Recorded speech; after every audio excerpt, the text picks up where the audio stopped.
All right. Welcome to Play Your Game with Alan Walker. I'm happy to have Nic Peterson here. Nic, thanks for joining us today. Yeah, man, I'm glad I made it finally. Yeah. So I'm not sure if Dan mentioned to you, but we always start the show with a 10-second dance party. So you ready to get down? Yeah. You can just spin in your chair. That's what Dan did. That's how I dance. All right, let's get this started. Not giving me a thing, huh, Nic? All right. That's all right. I love it though. Darius, do you know Darius? God, I don't know his last name. Mershazadeh? I don't think so. No. He starts off with karaoke. So he like asks all your friends and he finds out what your favorite music is. And then somebody told him Taylor Swift for me because I do like Taylor Swift. So he started our podcast just karaoke, some Taylor Swift. It was pretty. What did you have to sing? I didn't sing anything. I just stayed there. I watched him sing Taylor Swift. Like, whatever. Well, luckily for you, this is not the first time I've had to dance for men, so we're good. Perfect. Well, hey, I appreciate you joining me today. For those of us that are going to be joining us or watching us, the reason I brought Nic on the show is I find this guy to be very fascinating in the way he thinks. He's opened my eyes to a whole different level of thinking about things. So I wanted to have him share some of that with you guys. Nic, the first thing I want to talk about is, well, first off, is there anything you want to introduce yourself with? I'll let you do that. Let's start it off because when people do ask, hey, what do you do?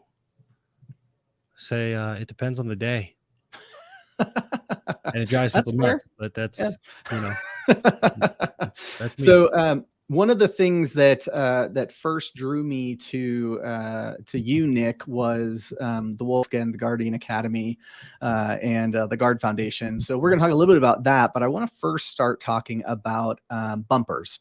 Bumpers is a great book. In fact, I've got it right here, and link to it in the notes if you guys want to go and buy it. It's a quick read, but I found it really, really fascinating. And it was kind of the first foray I had into kind of the, I don't know if methodology is the right word. I guess it is. The methodology you use around how you think about things. What brought about Bumpers? What prompted you to write that?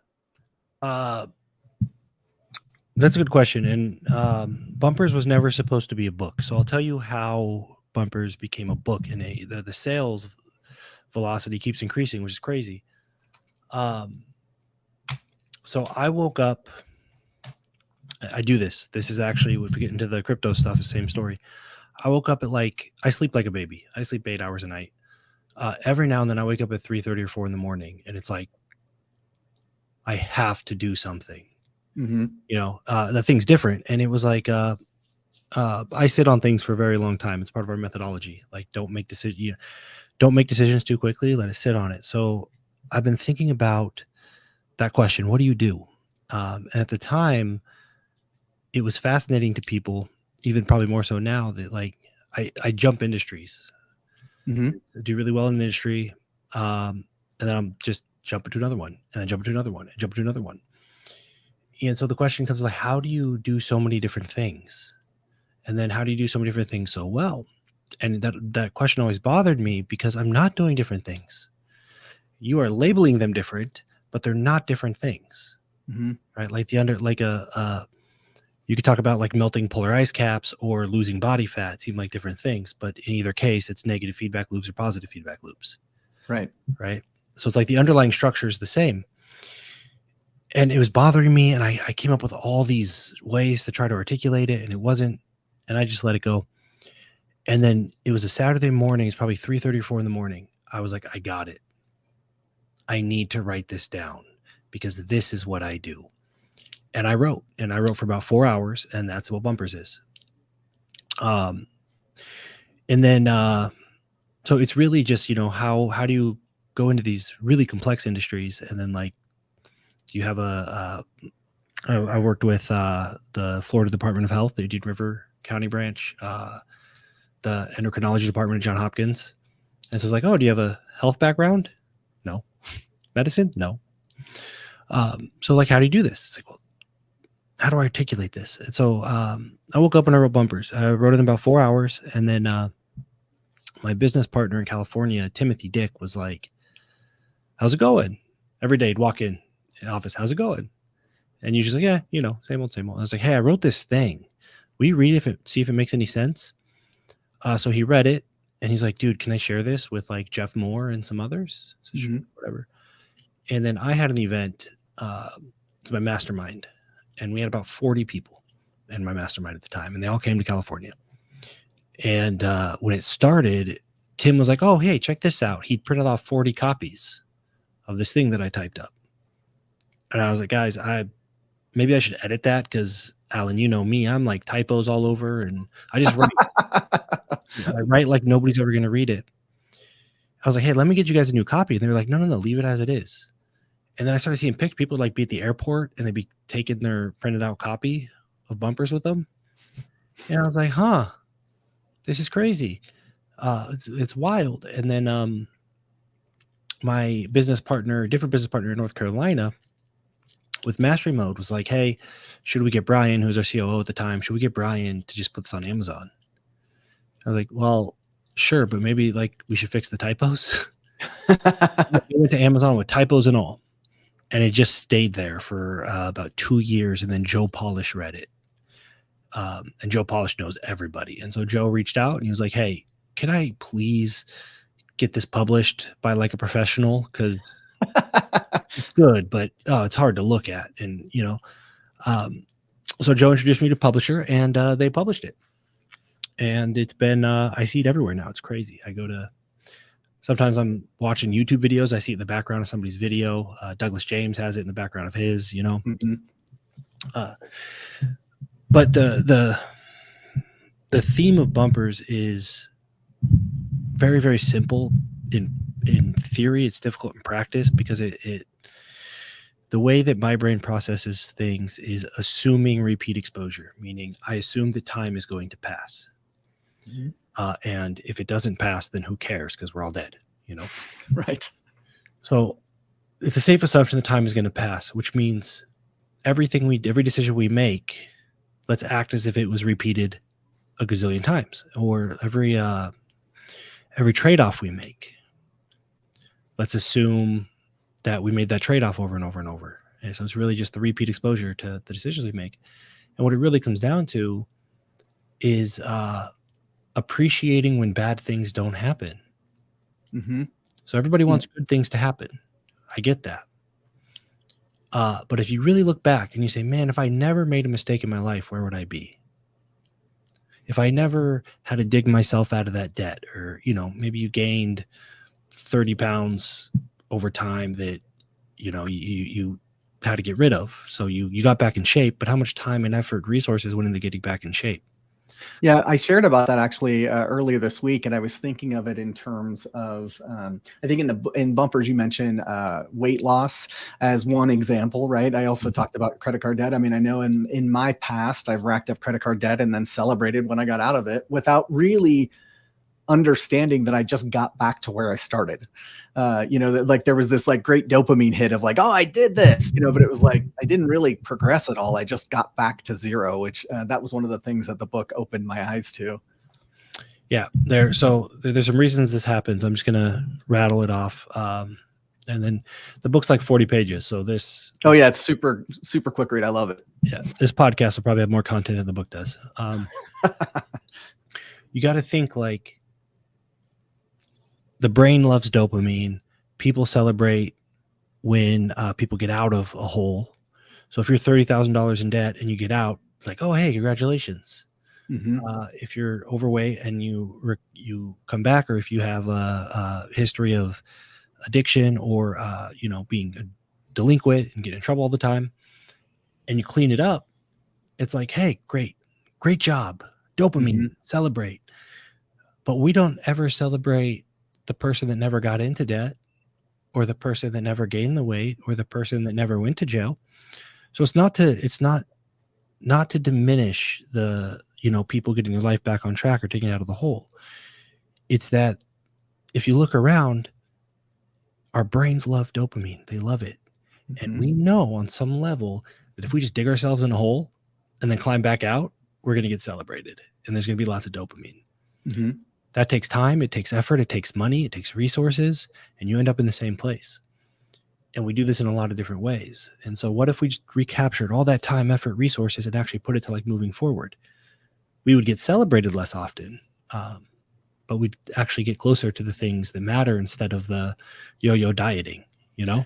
Yeah, in the book, there's a line that I thought was really interesting. It was, there's no incentive not to start a fire. I think I might be paraphrasing that, but that kind of hit home for me too. Yeah, it's like, yeah, exactly. Like there's no, like you don't get any kind of hit one way or the other if you don't start a fire, but you get, you know, we love heroes. A dopamine from starting it and get a dopamine from putting it out, you know? Yep. And so that's exactly, and I'm glad that I don't even remember what I said in bumpers anymore.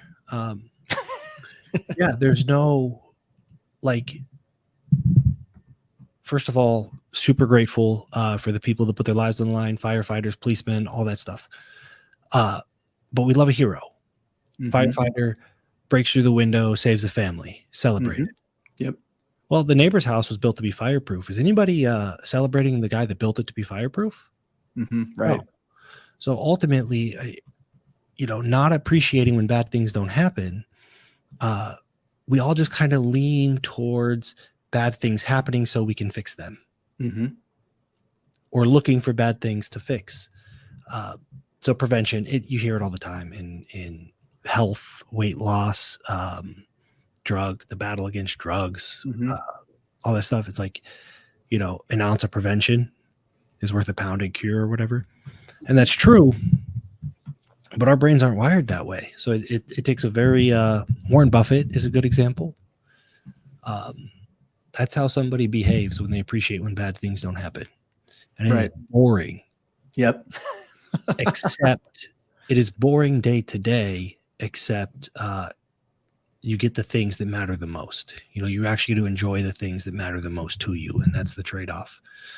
So that's what Bumpers was about. It was just like the other part that was important that I got through in Bumpers was just the idea that like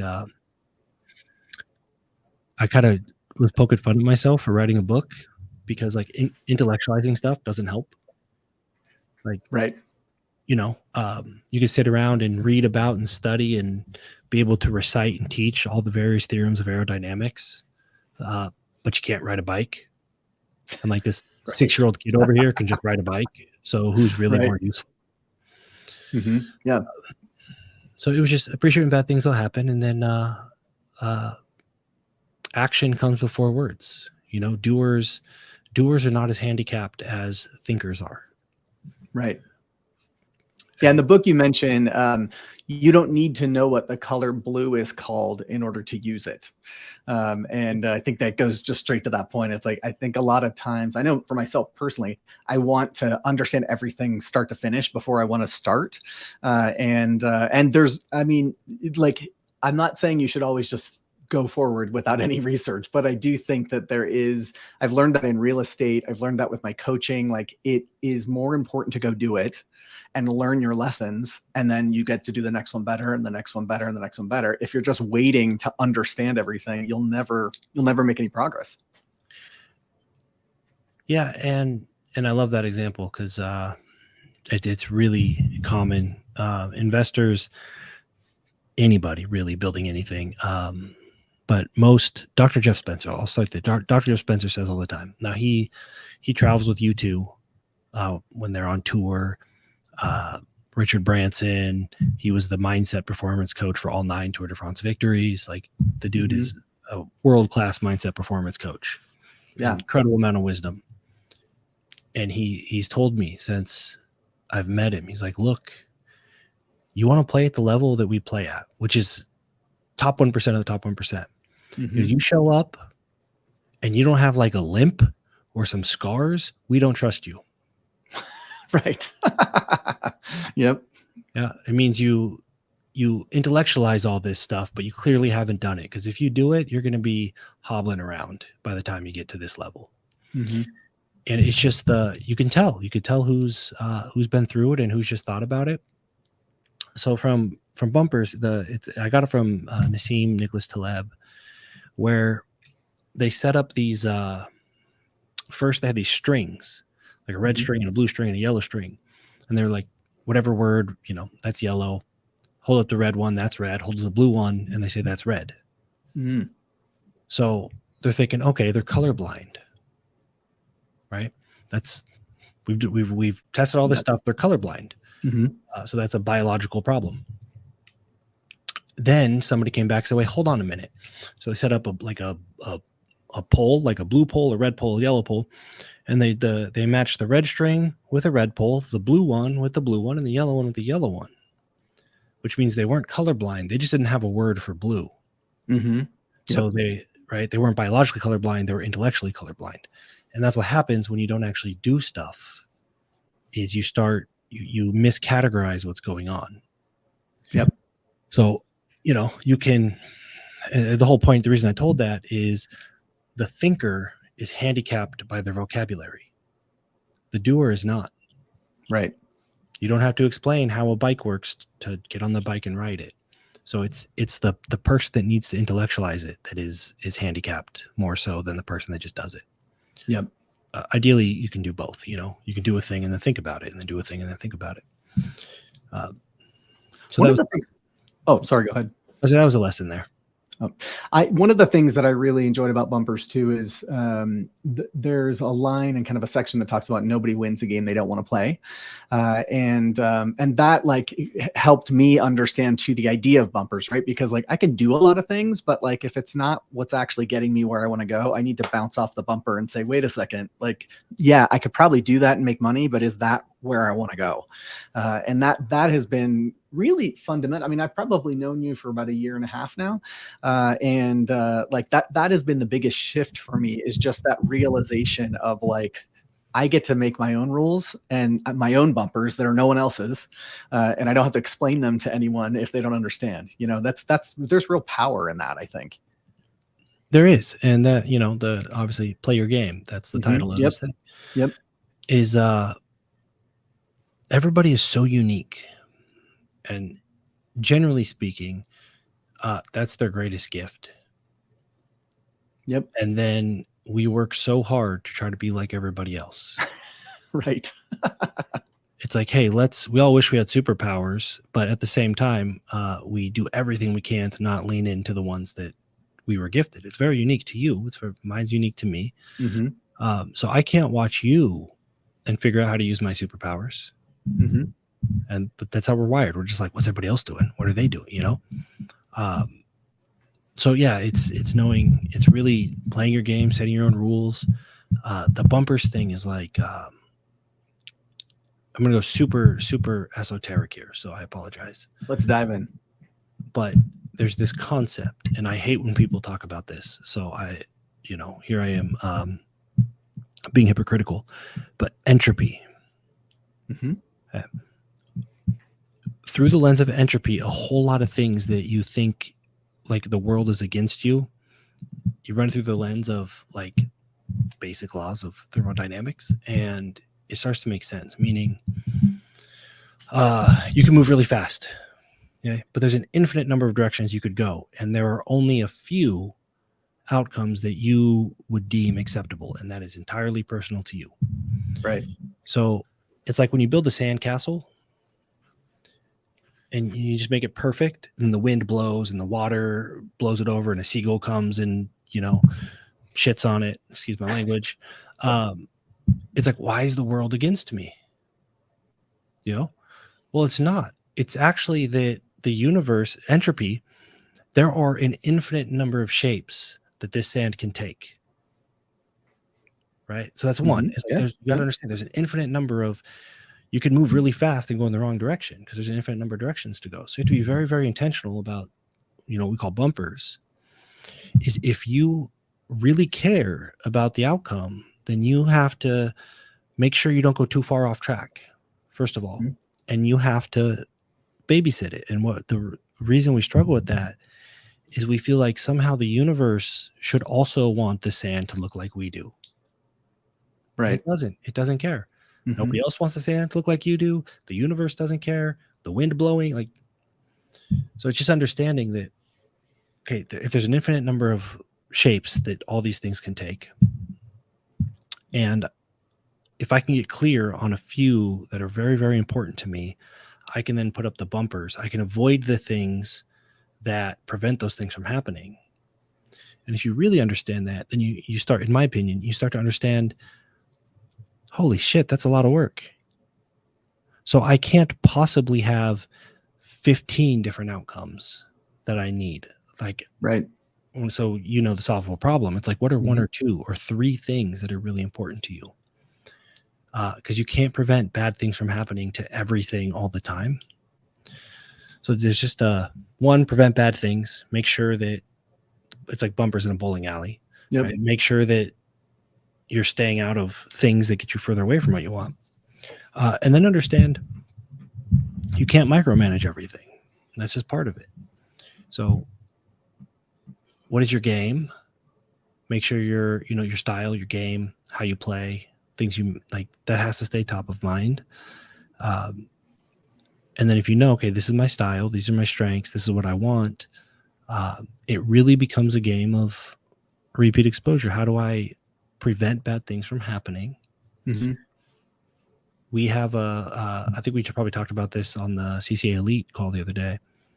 Humans have it's amazing. It's like they're like, all right, foot, be right there. Hand, point gun at foot, pull trigger. And then they're like, ow, why do bad things happen to me? Like, well, you literally just did this to yourself. But it's because we have such a bias towards positive action. Yeah. And that's really the back to repeat exposure. Most of the time, doing nothing will lead to a better result over time than doing the thing that you have a very strong urgency or desire to do right now. So that's another part of bumpers. Yeah. One of the things that you've brought up, either in bumpers or just in CCA, is the idea that time and randomness will always win in the end. And to let them be on your side versus thinking that you're going to somehow beat time and randomness. That's helped me because I like when you said, what are the 2 or 3 different outcomes that are acceptable to me here? Because like the exact outcome you're looking for may not be possible based on time and randomness, right? Like, you might open a restaurant right before COVID and then your restaurant went out of business because nobody was going to restaurants, right? You could never have foreseen it. And so that's been helpful because I think I think many people tend to get fixated on this exact result. And one of the things that I've really learned is like the more fixated you are on one specific result, the less likely you are to get it. If you leave the field open to a couple of different like acceptable results, then you're allowed to kind of bob and weave with time and randomness to get to a solution that you really want. Yeah, this one is I'll try to make sense here because it's like there's layers of things that you kind of got to at least accept might be possible to work through this. But Evelyn Adams, she's a great example. She won the New York lottery twice in her lifetime.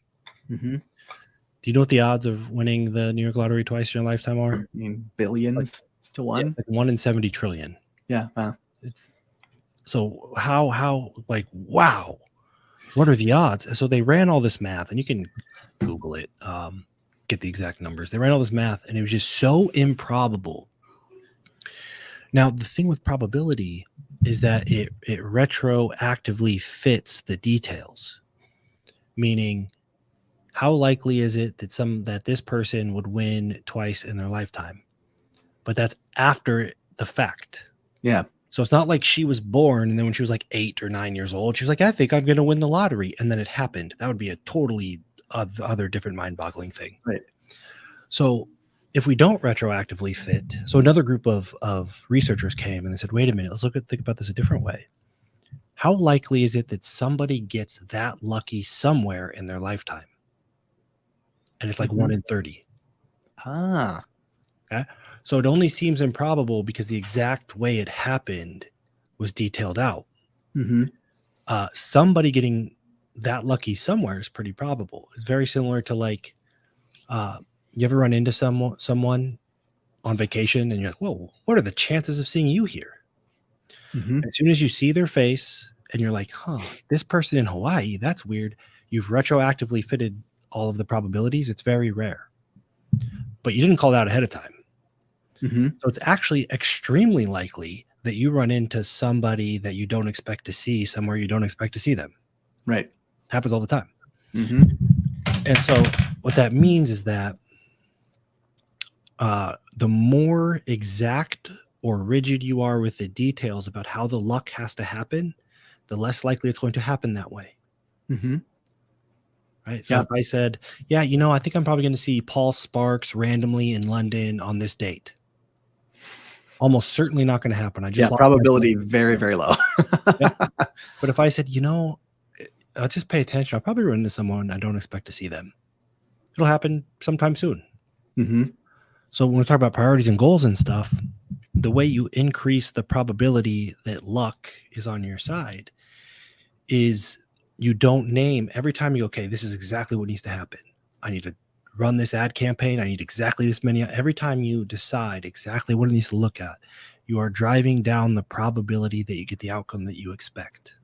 Right. Yep. Right. So hopefully that makes sense, but it's counterintuitive because we're like, well, then what? I want certainty about every step. The more certainty you have, the more certainty you need in the short term, immediate, the lower the level of certainty that you actually get the outcome you expect. Yeah. That is super counterintuitive because it also is kind of acknowledging that you can't control everything, which everyone knows deep down. But like people still believe, and I fall into this too, right? Like you think you can control it all. I know enough to make this exactly work. And that's one of the things that I've started letting go of, which is a little scary because I feel like what I'm saying is I don't know what I'm doing. But what I'm really saying is that I know what I'm doing, but I can't control everything everywhere all the time. And so I have to be open to other things happening. And how do I do that? That was the big shift for me because it's counterintuitive to everything I learned in business school, to everything like every marketing guru says about setting goals and accomplishing whatever and 10xing and all that stuff. Because you have to be able to open yourself up to, well, my plans may need to change, like this is where I'm going, but circumstances may change and I might need to try something different. So here's the crazy thing for everybody that thinks you need a 52-step plan, super detailed, which never works because time always passes and entropy, randomness always happens. There's always something. If in the course of your life, you've ever had a day that didn't go exactly as planned, which is probably every day, but that is proof of randomness. Nothing goes exactly as planned all the time, most of the time. Yep. So there's the proof that you need. If every day, every random, nobody's ever randomly knocked on the door unexpectedly. You've never got a phone call you didn't plan for. That's all randomness. Right. So unless you can tell me that you knew for certain and you had it in your calendar yesterday that so-and-so is going to call you randomly, then we have to acknowledge randomness exists. But here's the crazy part. You could write out your crazy 47-step detailed plan. Right? The very first step doesn't change. So let's say I say, hey, no plan, just take one step, or you're at a 42-step plan. The very first step is still the same. So why not just line out your 42-step plan if you need to do that, and then give yourself permission to change your mind if things change. Don't stick dogmatically to some plan that you wrote yesterday or 5 years ago, because the world's changed. We got crypto and AI and all kinds of crazy shit. Dan Nicholson. Oh, sorry, go ahead. I was just gonna say, so just the understand, like, but I need the plan. Like, okay, fine, write the plan. But the first step, and then stop and consider there might be new information available. And then rewrite the plan again if you have to. It doesn't matter, whatever. If you want to do all that extra work, fine. It's better than dogmatically following something that is outdated. Yeah, I had Dan on the show a few weeks ago, Dan Nicholson, and talking about rigging the game. And one of the things that I've heard Dan say multiple times is, when presented with new data, I have the right to change my mind. And that is also something that you would think is intuitive, but like, I want to cling to my plan, right? Instead of saying like, okay, like I have new data that I didn't have when I first created this plan. Like, how does that change things? That process becomes easier as you do it more and more. But it's very. I think that there's a lie that I tell myself, that I'm failing because my 42-step plan's not working. Like, instead of just saying like time and randomness exist, I have new data that I didn't have previously. So what's the updated plan? And that's, I think that's just a lot of the mental games that we play with ourselves sometimes. I want to switch gears to, we talked about time and randomness, so let's talk about crypto. It's like the land of time and randomness. So what prompted you, like what drew you to start looking into crypto? What was your curiosity initially? So my initial curiosity was Bitcoin, just because it's beautiful. I mean, it really is. And so, playing, I saw a bunch of people getting really rich really quick. Found out they weren't getting really rich really quick. Some of them were, some of them weren't. Paper millionaires. Yeah. Yeah. And it was just, but I was looking at like, what the hell's going on here? And my background is diverse. Like, how do you do all these different industries? Well, there's that. And then how do you choose the industries? That's the next question.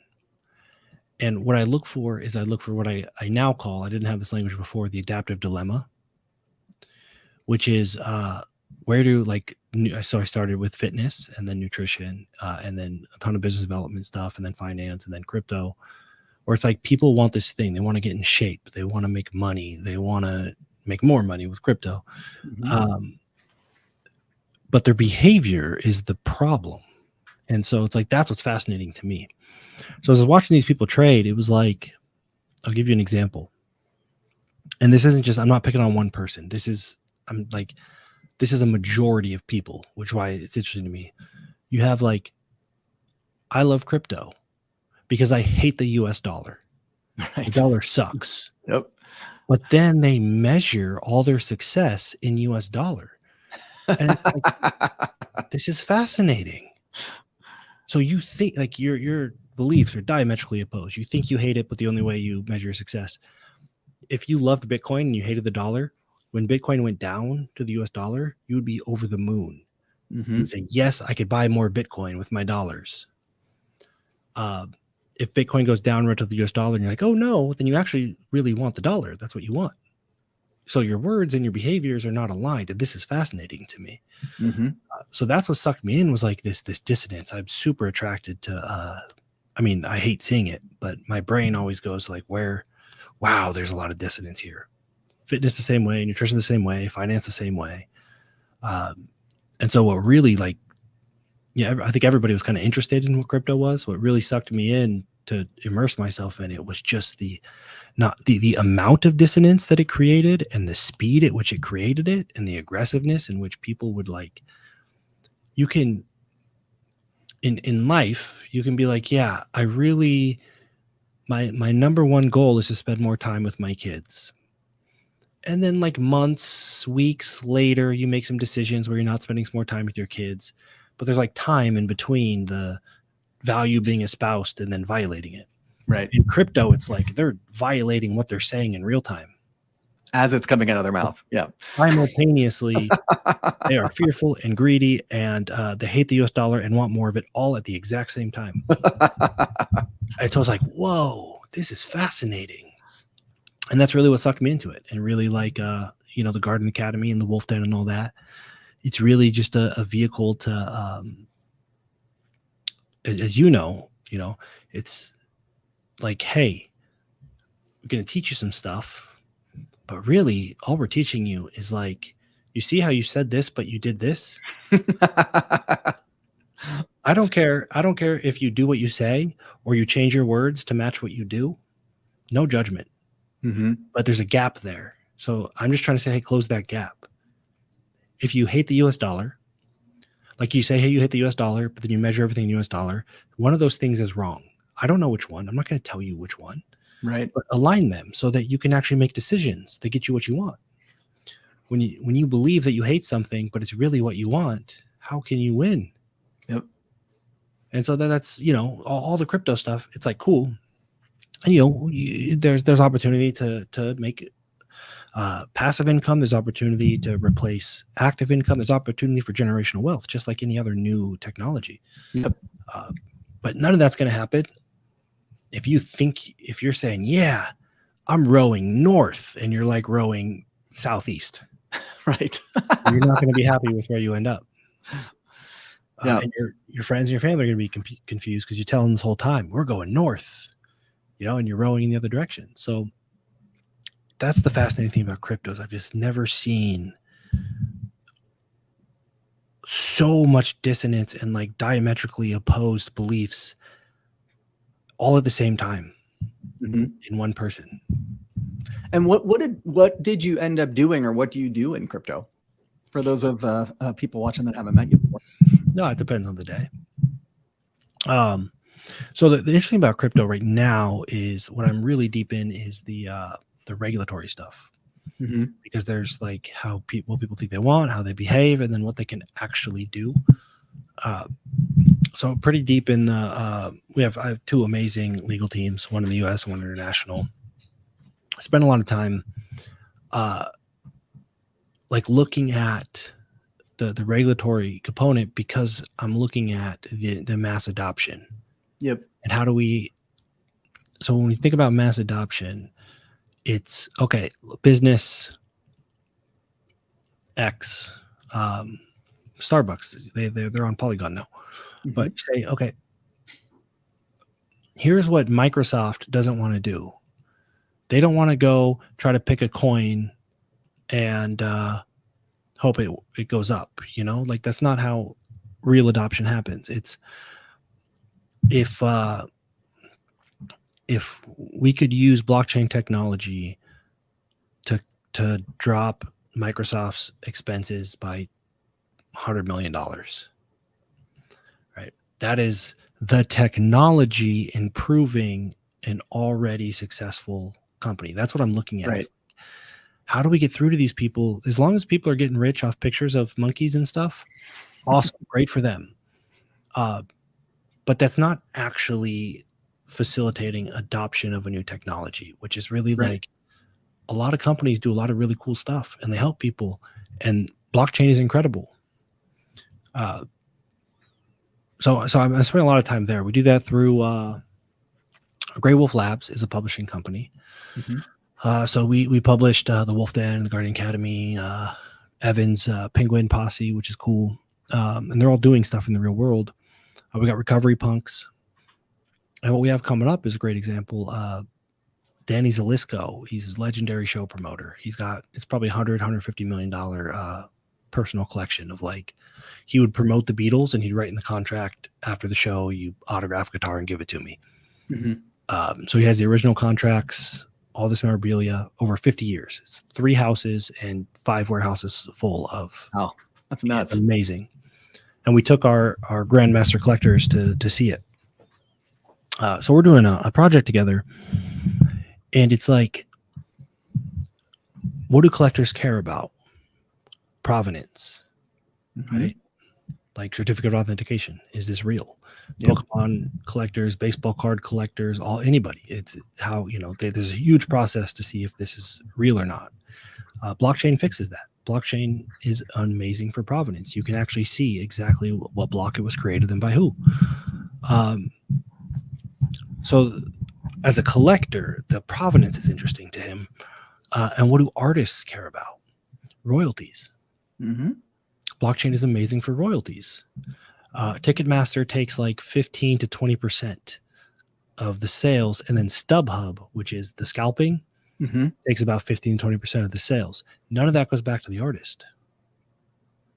So if we could just say, hey, 15, 20% is insane, but if all of that activity, which is billions, it's like I want to say 20 or 30 billion between the two, went back to the artists, that's a huge win. It's cheaper for the fans. The artists are getting incentivized to do more amazing things. And then you can actually, the tickets in theory could become valuable if the tickets were on because of the provenance. I have proof that I was at this show. And you can give people access to stuff. So working on that. But what that is, it's not, hey, buy these NFTs and they're going to go up. It's not, it's like, hey, there's a function here. It's actually going to make the real world better. It's going to improve the entertainment world. It's going to make collectors, it'll be easier for them to prove that where it came from and if it's authentic. So that's Grey Wolf Labs doing stuff like that. We have Chris Voss, the author of Never Split the Difference, got something with him coming up. Palladium Protocol is really cool. But these are like Palladium Protocol invests in land and then makes it luxury properties by putting like luxury airstrips on it and infinity pools and stuff like that. So it's, hey, look, really amazing stuff in the real world, actually improving the human experience, and the blockchain has the tools to improve that. Now, if you improve the human experience across the entire music industry, value will accrue back to the blockchain. Right. Like everything is powered by Amazon Web Service. Amazon Web Service is very, very valuable. None of you watching this, maybe a few, none of you are going out buying Amazon Web Service. Most people have never even seen Amazon Web Service. But value accrues to it because it's a tool that everybody needs to use. So Grey Wolf Labs is really focused on that. Guardian Academy is educational. We just concepts, principles. That's what most people know as Forest Guardian Academy. And then I'm proud to be a Guardian. Yes. Yeah, Guardians of the Guardian Academy are producing stuff like this. You know, most of our Guardians are podcasts, writing books, building, you know, brands like Inside the Den. So that the Guardian Academy is like, hey, come in, you learn how to navigate this world, but then, you know, to become a Guardian, which is the highest level, is you got to start creating. I can't justify, like I can justify the time with you today. One, because CCA, and but also I'm very protective of my bandwidth. Sure. And so when I built the Guardian Academy, it was like, how do I justify spending time with people? They have to be contributing to the world. If they're contributing to the world, I can justify it. But if somebody comes in like, hey, I want your time, like, and you're not contributing to the world, I'm sorry, I have to have some way to filter. And so that's how Guardian Academy is built, is the more you contribute to the world, the easier it is for us to justify carving out time and putting resources and stuff. And the Wolf Den is it's just like the club, you know. It's a Genesis project. It's the first project. So everything we do at Grey Wolf Labs or within our project, Wolf Pups always get like some exclusive first access, whitelist, airdrop, something like that. So just like, hey, you're in the club, everything cool we do, we're going to try to find a way to get you some cool advantages or benefits. And just to clarify for folks that aren't familiar with it, so becoming a member of the Wolf Den, you purchase a Wolf Pup NFT, is what he's talking about when he says Wolf Pups. And one of the things that I've liked about that project is the idea of on-chain and off-chain benefits by being a member of this organization through that NFT, right? And I think that's something that like isn't happening enough. I want to go back though to what you were talking about earlier in terms of finding real world applications for the technology versus trying to fit the technology into something just because it can do it. And I think the analogy that you've used in the past is like, hey, I have a hammer. What can I do with this hammer? Versus like, I'm trying to build a house and I need all these tools, right? Like one of them's a hammer and I'm going to use it for this specific thing to help build this house. And I think there's a real disconnect in the crypto community between those two things, right? Between, and I mean, I was running Bitcoin meetups back in 2013 here in Salt Lake. And it was mostly developers, and they were doing exactly that. Well, what could we do? Like, let's create stuff out of nowhere with this new technology that we couldn't use before. And I think it's taken some maturing of the technology and the market to get to a place where they can start to say, hey, like, instead of trying to do something just because it can do it, why don't we actually use what it can do to solve something? And I think that's a different approach, and one of the things that I'm really happy to be along the ride with you to see, because I think that that's not what most people are doing right now. Oh, that's always the case. Just because we do this, humans, we're like, crypto, this whole thing is new. And yeah, it's like, yeah, well, remember the internet? Yeah. Everybody acts the same way. Yep. So we just repeat this behavior, which is technology doesn't actually improve the world significantly until it's boring and invisible. Like we're on the internet right now. We use it every day. But remember, there was a time when people were throwing money at it and speculating and trying to find all the ways to use the internet.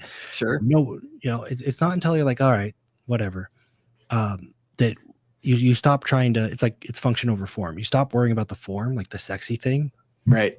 And now it's just a tool. And once it's just a tool, you use it to solve problems. If you got to screw that screw in the wall, you just grab a screwdriver and do it to get the thing done. Yeah. But what the equivalent, like you said, the equivalent now is we're like, whoa, screwdrivers are super cool. What kind of screwdriver do you have? What are all the ways we can use this screwdriver? And it's like, okay, well, we're not going to get anything productive done until screwdrivers stop being sexy. Yeah. Yeah. And that's the way it is with new tech. Always. We get bored. People stop speculating. And then typically we look around and people like, hopefully us, they look at people like us at the Wolf Den, or, you look and you're like, oh, wow, that's a really smart way to use the technology. But now it's just a tool to, so the two ways, in my opinion, the only reliable way to override that focus on form over function is you got to be super clear. Like we do this with CCA students all the time too. It's like, what are you trying to accomplish? Like, should I use this screwdriver? I don't know. What are you trying to accomplish? Is there a screw loose somewhere? You trying to run a marathon, or are you trying to fix something? Like, well, I really want to spend more time with my kids and, have time to exercise. Like, cool. Is that screwdriver going to help you do that? Well, I guess not. Well, then forget the screwdriver. Right. But FOMO, right? Tom, terrified of missing shit is what Joe calls it. So you got to override it. Wait, what am I actually trying to accomplish here? And in the grand scale, like if you have a conversation with death, which means you visit yourself on your deathbed. Just imagine, you're like, hey, what do you wish you would have done different? It's very unlikely, maybe not, everybody's different, but it's very unlikely that they're like, I wish I just spent less time with my family and I had less time sleeping and being productive, so I could have used all the tools. I wish I used that screwdriver more. Yeah. I really wish that I neglected all the important things so that I could use all the tools. That's probably not what you're going to say. Yeah. So, there's tools to reorient yourself, because it's, shiny thing. AI right now? Super shiny, super sexy. AI, I said, AI, that's cool. I didn't go down Chat GPT, or I play with Midjourney sometimes, because I have my biggest limit in the Wolf Den is I'm not artistic, and it's DeFi. So it's like, it's very art driven. So like, wait a minute. As soon as I saw Midjourney, I was like, oh, hey, this removes a limit. I don't have to wait for an artist anymore. Right. It used to take 3 days. It takes me 2 minutes in Midjourney. So that's an example of using the, I didn't go down all the other AI paths, except for I was like, you know what? I don't have a newsletter that I want to read, like a curated newsletter. So Peter Diamandis has a company called Future Scope, and they built me an AI newsletter optimized for what I want to read. And it's like, that improved my life. I said, here's all my favorite books. Here's my favorite topics. Here's my favorite authors. Here's my favorite passages. Here's my favorite videos. And now they have an AI that curates a newsletter for me every week of stuff that it optimizes itself based on what I click on. That's awesome. Yeah. But I didn't have to go down Chat GPT rabbit hole and learn a bunch of stuff. Yeah. So that's for me, me, they're solving a real world problem with this new technology. Yep. what real world problem am I solving? And then, you can always make one up. That's the other thing we do. We're like, well, we could solve this problem. Like, was that actually a problem that you have? No, It reminds me of those info commercials where they always have like somebody in black and white doing something that's pretend problem, and then like it's in color when they solve it with whatever they're selling. It feels the same, right? Like, let's make up a problem. It's not really a problem, but we're going to make up a solution for it. So we'll case it as a problem. Yeah. I'll tell you this. Play your game podcast, or I don't even know if we're on YouTube or what, but doesn't matter. YouTube. Yep. All right. Play your game, YouTube /podcast /Facebook. I'll tell you this. It's really important to learn how to appreciate when bad things don't happen, understand what you're trying to accomplish, and knowing how to play your game, because the fastest way to get thrown off track, and marketers, you know this, if you're a marketer and you're watching, you are trained to do this. I know, I've been through the same courses and materials. How do you sell something to somebody? You introduce a new problem. Yep. And the skill as a consumer, look, I like buying stuff that solves my problems. I don't like buying stuff that solves made up problems that you just introduced to me just now. Yep. But it's very hard when somebody introduces a problem. You gotta say, well, what am I really trying to accomplish? And if I understand that appreciating bad things will help me get closer, then buying the wrong things is a version of appreciating when bad things will happen, avoiding bad things. So it's really powerful to be able to, on a sales call, watching a commercial, seeing ads, go, because all the infomercials, all that, they introduce a problem you never thought about before. Right. Well, guess what? If you've never thought about it, it's probably not an immediate problem. Yep. So like you could recenter, what am I trying to accomplish? Maybe that'll be a problem in the future, and I'll deal with it when it is. So it's just the play your game, the concept. It's really powerful. So you can do great things, but to me, play your game is less here's what to do, and it's more I know my game, so I know what not to do. Right. That's not my game. That's not my game. Hey, that works really well for you. It's not my game. And that's the, it plays really well with bumpers, which is appreciate not playing your game is one of the worst things that can happen. Right. Nic, as we kind of wrap up, I'd love to hear your thoughts. You've got such a diverse background and contacts in so many different industries. As you look forward, what are you most hopeful for when it comes to, really, I guess the human experience, right? Because everything we're talking about is like bettering the human experience. What are the things that you're looking forward to in the next couple of years based on what you're seeing or where things could go? Here's the answer that everybody hates. I have no idea. Right? That's fair. The reason being, and this is partially just my natural disposition and partially trained because I talk about it so much, is like there are so many things. There's so many things that are going to be devastating. Banks collapse, COVID. We lost somebody in our community to a drug overdose. Devastating things are going to happen, and so there's that. But there's also so many things that I can't even conceive of that'll be amazing. And so it goes back to like I'm not naming the puppy ahead of time. I'm incredibly curious as to what happens. I'm prepared for downs. I'm prepared for ups. Try to stay sober through both. But it's that like contented dazzlement of surprise, which I read it's a book called Lives of a Cell, which is like, if you really understand time and randomness and probability, like the probability that any of us exist is so infinitely small that if we really had, and we're all myopic and we all live in our own worlds, but if we really had a 360 view of the world from everybody's perspective, we would remain in a contented dazzlement of surprise all the time. Yep. I try, I have a pretty good idea of some stuff I'm going to do. I think it'll work out. there's stuff I'm doing right now that 6 months ago I never would have conceived of doing. Yeah. So it's the contented dazzlement of surprise is what I think about. Is I'm looking forward to seeing what we learn and discover, and I understand that it will not be utopia all the time. Sure. Which is one of the, I get nervous around, just generally speaking, there's obviously exceptions. I get nervous around people that are super optimistic about very specific things in the future, because it's like, ooh, you're going to be disappointed.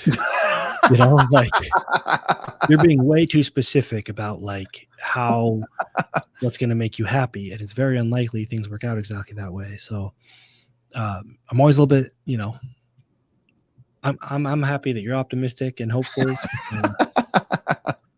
but yeah, I think it's a really, really risky position to be in.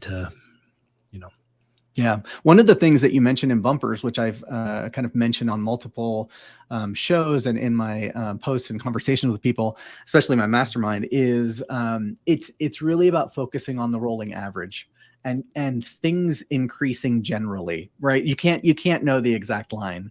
But in my mind, it's like, to be optimistic is like, hopefully as we move forward, the rolling average of human experience is getting better.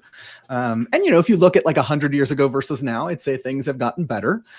So it's not one specific thing, but it's, like things have gotten better. So I tend to think of the future in that sense. Like, I don't know what's going to happen, but I do like, my optimism is just that over time, it's going to get better for the human race generally, right? Like you can't be too specific, but you can look at, and I know we're going to go over, I apologize, but you can look at the rolling average. So when you think about the rolling average and you apply bumpers, the best way through the bumpers methodology to raise the rolling average is to raise the floor. Mm-hmm. And people are super myopic, and it's tough because today might be the worst thing you've ever experienced. So if you look back at yourself, then this low is the lowest low you've ever experienced. But if you can zoom out to the entire, span of humanity, today's low is not that bad. Right. Like, 100 years ago, it was a lot worse. Like we all have refrigerators. Right. Penicillin. We got a toothache. We're not likely to die.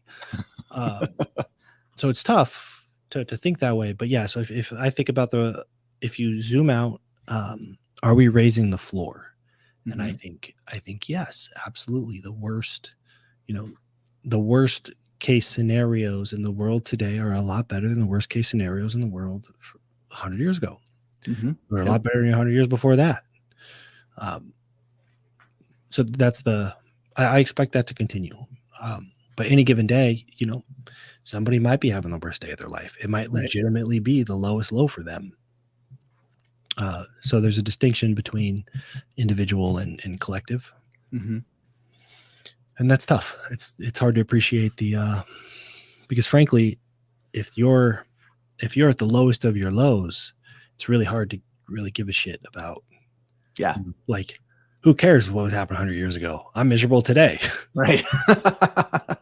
But that's so I do believe the floor will continue to rise. And when the floor rises, just a heads up for everybody, if you don't know this already, when the floor rises, you have your ceiling and your floor and like a median. When the floor starts to rise and it starts to move the rolling average, it's very, very turbulent. Mm-hmm. So a lot of the turbulence that you see, if you go back to the civil rights movement, for example, that's a huge leap forward. Mm-hmm. But it was very turbulent and violent, and a lot of people died, and it sucked. Absolutely. So you realize that sometimes turbulence is like, hey, we're trying to level up here. Like we're trying to level up an entire world consciousness-wise. So that happens, like it's going to be very, very turbulent. And that's not always a bad thing. Every huge movement that improved the human condition was met with a lot of resistance, a lot of anger, a lot of fighting. Mm-hmm. And if you're in the middle of that, it's tough to be to be optimistic about it. Yeah. Yeah, absolutely. I think what it reminds me of, and we can kind of wrap up with this, thinking of a rolling average in the floor raising doesn't mean that the floor doesn't exist. It's having the wherewithal to say like, okay, I realize this is a low. This is not as low as it was previously for me. So I mean, that's really the sign that things are getting better. It's not as devastating. That's very hard to do when you're in the emotions of it, right? But to be able to say like, this is not as devastating as it was 10 years ago when this happened. Like my floor is raising. It's tricky because you have to be able to have an intellectual conversation with your emotions, which is probably the most difficult thing to do. So yeah, that's again, we say bumpers was where I started with all that. You got to play your game. We have these little, if you listen to Dan's episode, which I haven't listened to yet, but there's little quips like play your game. Yep. Know your game. Like these are just tools to get us into a state of sobriety when our brain does not want to be rational. Yeah. And we got a bunch of them. I probably listen to all your episodes and pick up a bunch. It's not it's not just things you say, it's actually tools. Go, okay, yeah, play my game. That's right. Raise the floor. Right. Oh, okay. Yeah, the floor is raised. Just recenter yourself, and so that you can behave like in a way that's not super destructive. Right. That's the game. Dan, Dan, you made me call you Dan. Nic, thank you so much for joining me today. I really appreciate it. If folks have any questions, I'll make sure that I send them some of your videos. You've got a ton of great YouTube content, so I just appreciate you being here. Thank you. Yeah, appreciate it. All right, take care. Bye.